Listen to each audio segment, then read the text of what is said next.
як марде дар биёбон кору фаъолият мекард.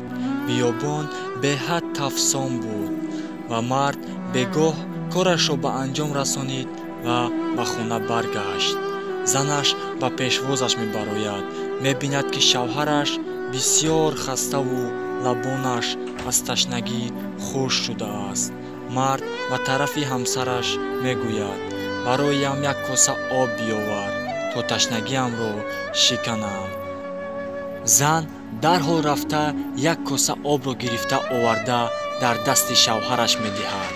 мард мебинад ки зарфи об пур аз хасчаҳо дорад, лекин чизе нагуфта оҳиста оҳиста ҳамон обро бо эҳтиётона менӯшад, ки мабодо ба ҳалқаш хасҳои болои об наравад.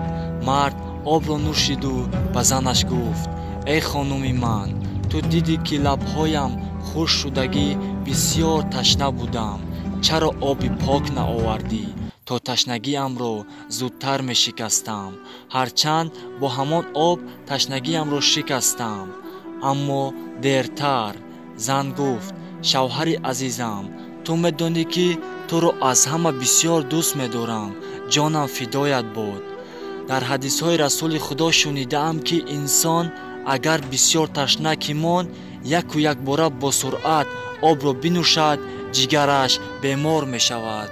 бо ҳамин хотир ман дидам, ки шумо бисьёр ташна мондаед, ҳатто лабҳоятон хушк шудагӣ буд, нахостам ки бемор шавед. аз ҳамин лиҳоз ман дар болои об каме хаспораҳоро партофтам, ки шумо бо эҳтиётона ва оҳиста бинӯшед.